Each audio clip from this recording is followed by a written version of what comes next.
The Premier League is back and back with a vengeance, and hopefully Chelsea are the same at Anfield.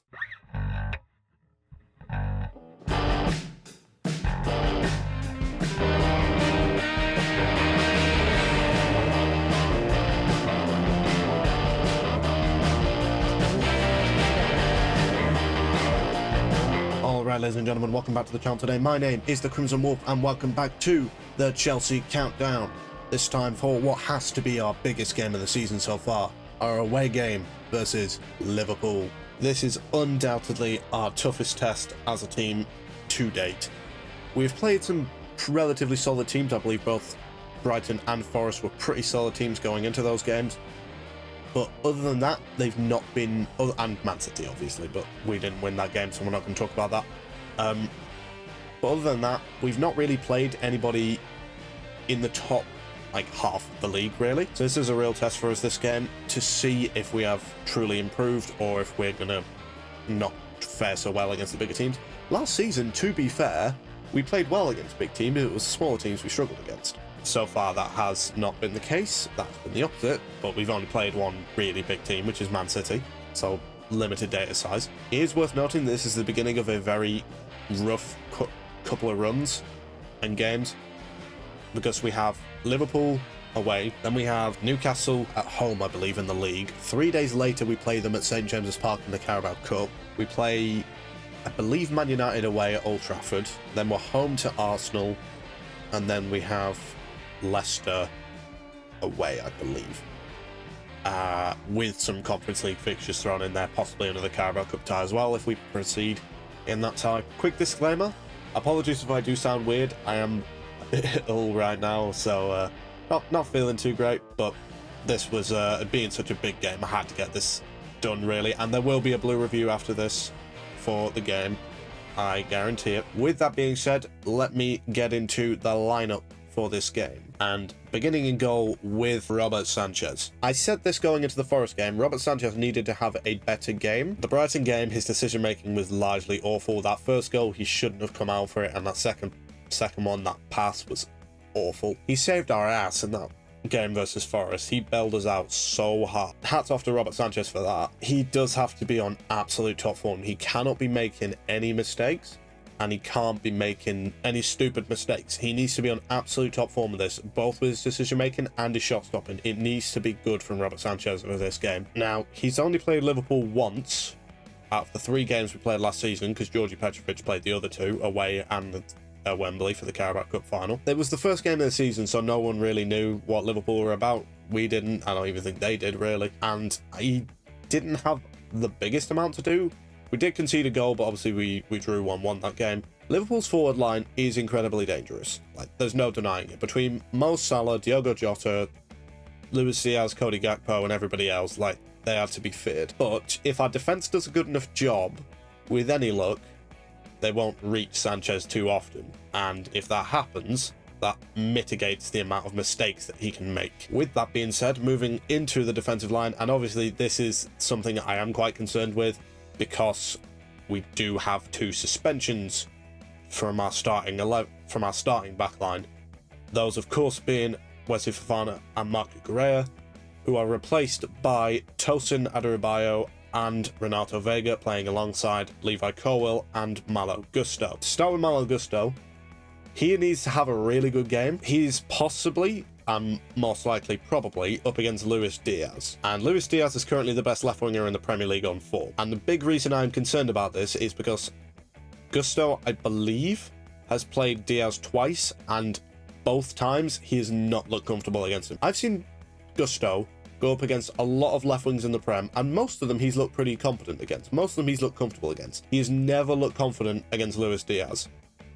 Both in that cup final and when we played them at Anfield, he's not looked comfortable. He needs to be really careful in this game. However, he does not have the biggest test, because Renato Vega is having an absolute trial by fire here, because he's going up against possibly the best right wing in the world, possibly. And yes, full credit, he has looked unbelievably impressive when we've seen him in both the cup games, and whenever he's come on in the Premier League, he's looked really impressive. But he's up against Mo Salah.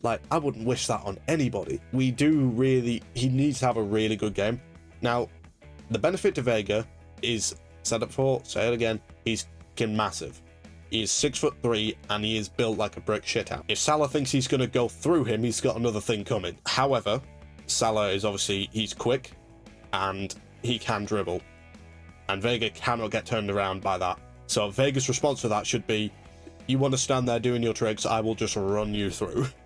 That genuinely needs to be his response. As for Levi Colwill and Tosin, obviously Tosin's second start in the Premier League after the West Ham game. Tosin has looked really good whenever we've seen him, to be fair. He has looked competent. He's looked confident and composed on the ball. His decision making is right. And Levi Colwill, in my opinion, has been one of the best centre-backs in the league this season. He has been really, really good. I am quite nervous because the two of them are quite similar in terms of their styles. They're both ball-playing centre-backs, really, that neither of them are particularly aggressive, which is exactly what Wes Fofana is. Wes Fofana is the aggressor, Levi Colwill is the sweeper, basically. So that's what makes the two of them such a good combination. These two don't do that. The one thing I am very happy about is Tosin is 6'5". And the last time we played Liverpool, that's what undid us. Just stick Tosin on Van Dijk for every set piece, every single one of them. I don't care. Just do it, and do not leave his side. The rest of the Liverpool team I'm not too concerned about from set pieces, apart from Konate, and you can stick whoever our second tallest player on the pitch is probably Vega even, actually. Yeah, stick Vega on him. Cover those two, and the rest of them I'm not concerned about, because none of them are particularly tall. But yeah, this backline is going to be under a lot of fire, so they really, really need to be up for this. There is very much the possibility that we see Reece James in this game. He's obviously now, finally, thank God, back from injury, and he is said to be available for this game. Now, I am not saying he's going to start, because I know a lot of them get thrown in for this kind of stuff, like the big players especially do. But with Reece, because of how frequent his injuries are and how intense of a game this is, I'm not suggesting that. I am suggesting Gusto. I am, however, suggesting we bring him on at half-time. This game is going to be won in the second half, I can feel it. So, if we throw Reece on then, I think we might be in with a chance of coming away from this game. But for now, I am going to say Gusto start. Into the midfield, and I'm not too sure about this prediction. I'm going with Moises Caicedo, but I am going to go with Romeo Lavia. I will be the first one to tell you, do not ever give up on Enzo Fernandez. I think he is a fantastic player, and his role in this team is very important. However, Enzo is usually more susceptible to fatigue than Caicedo is, and obviously both of them have arrived back late from international duty with South American countries, obviously. And I think Romeo Lavia could help us a lot more in this game, because Liverpool's midfield is really strong. Between Dominic Szoboszlai, Ryan Gravenberch, and Alexis McAllister, they are all very strong. So I think Lavia could be someone that might be more useful than Enzo in this game. And then playing ahead of them is Cole Palmer in the number 10, who is going to give Ryan Gravenberch the biggest test of his career. I mean, Palmer's Palmer at the end of the day. He's going to do what he's going to do. With all luck, he'll just rip Ryan Gravenberch a new one, show him where his place in the defensive midfielding pecking order is, and then we can get on with our lives. I am a little bit nervous about this, to be honest. Caicedo has been in hot form, and Lavia is really, really good, but I am very nervous about this midfield battle that's coming up. So we'll have to wait and find out. Now, moving into what is probably the biggest talking point about this lineup, and that is the front line. I've gone with the same front line that we've been seeing recently, which is Jadon Sancho on the left, Noni Madueke on the right, and Nicholas Jackson up front. There's some very important things to talk about here. First, Liverpool's fullbacks are not the most defensively solid. I've been over 1,000 times with 1,000 people. Trent Alexander-Arnold, as good as he is going forward, cannot defend to save his arse. So Jadon Sancho needs to exploit that. Robertson, I think, is slightly more competent defensively than Trent, but not emphatically so. So I think Madueke's pace up against that, and also Madueke's pace in general, is going to be so important in this game. And the reason for that is because Liverpool, as we saw versus Nottingham Forest, are susceptible to counter-attacks, and pace like Madueke's is unbelievably important in playing those type of game. He needs to have a really good game against Andy Robertson. And then as for Nicholas Jackson, as I just said, Liverpool are susceptible to counter-attacks, and I know the big talking point in terms of who should play, other than Lavia or Enzo, is Nkunku and Jackson. For this game, it does need to be Nicholas Jackson, because he is quicker than Nkunku.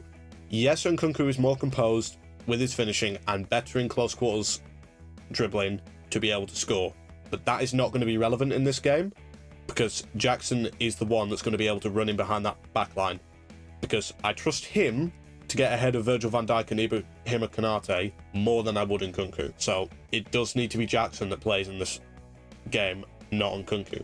I think Nkunku against teams like Everton and teams like Forest is probably a better option to start, but against teams that play a much higher line with less defensive acumen, for lack of a better term, I think Jackson's the one that needs to play, because his pace is so important in getting behind that team. And let's also not forget that it isn't Alisson in nets this time, it's Kelleher, because obviously Alisson's got a hamstring injury, which means that's slightly good for us. However, saying that, Kelleher for some reason always seems to play well against us. I don't know why. If you look at his record against us, like, he's played us in 2 Carabao Cup finals in which he's not conceded a goal against us. Admittedly, he conceded about 10 penalties in that shootout, but we don't talk about that. Somehow managed to stop Gallagher from scoring about 3 different times in that last Carabao Cup final. So he does, for some reason, just turn up against us. No idea why, but he does. Regardless of that fact, there is no denying he is an inferior keeper to Alisson. So he is definitely more susceptible to this kind of stuff than Alisson is, and we really need to take advantage of that. Unless you've been living under a rock, it is absolutely no secret that Liverpool have been in really, really good form this season. They're on top of the league currently. They've only conceded 2 goals, which is the best defensive record in the league. Those goals being obviously their 1-0 home loss to Forest and their 2-1, I believe, away win at Molineux versus Wolves. They haven't really played any solid teams. And yes, I am including Man United in that because they're in absolute dog shit form right now.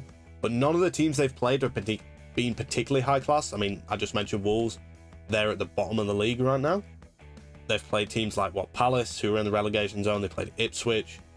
Like, they've played like those caliber teams. The highest up the league, I believe they played, is Nottingham Forest, and they're the ones that beat them.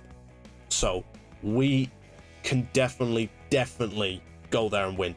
Not only have they proven that they can lose on their home turf, our away form is spectacularly good so far. Have we won like all of our away games? We've played all 3. I think we've won all 3 of our away games versus Bournemouth, West Ham, and Wolves. We can go here and do the same again. I know Anfield is historically like the toughest atmosphere in the Premier League. It is. Like, it's one of the best. I'm not going to deny it. But we can go here and win. Like, we can 100% go here and win this game. People have been writing us off, and to be fair, like, yes, Liverpool are really, really good. I'm not, as much as it pains me to say it, I'm not going to deny it. Yes, they're really, really good. But we can 100% go here and win. How likely I think that is, I don't know. And to be honest, and I'm going to throw in an early score prediction here, I'm going to go for 1-1.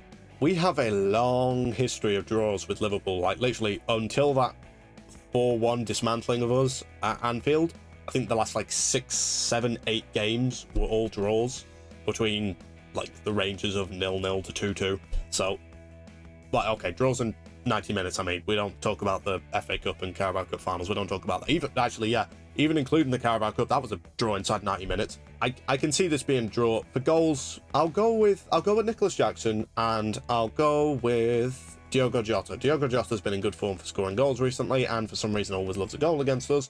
So we'll go with that. While this may also be Liverpool's biggest test of the season, it is very much our biggest test of the season as well. Neither team have played a better team than the other right now, and obviously both managers are new to this league.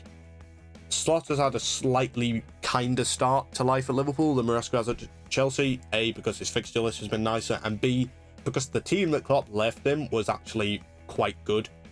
Slot's problem is going to come when he has to replace all the quality players that he's currently got, so the Salahs, the Trents, the Van Dijks, those kind of players. When he has to replace those, he's going to be in trouble, but right now he's been left in a pretty good situation. As I say, we can go to Anfield and get a win. We 100% can. We will be up for this game. This is our biggest rivalry outside of, obviously, derbies, so outside of, obviously, Spurs and Arsenal. So, we have got a pretty big rivalry with Liverpool. In my opinion, they're my least favourite club. I despise Liverpool. I actually despise them. I hate them. Top 3, like, most hated clubs for me, you've got Liverpool, you've got Spurs, and then it's either Leeds or Barcelona. So, but I hate Liverpool, so and I know too many Liverpool fans for that. I know too many. I literally speak to about 3 on the daily. I cannot go. I dealt with this last year. I dealt with this when we lost 4-1 midweek. I cannot do that again. I can't do it.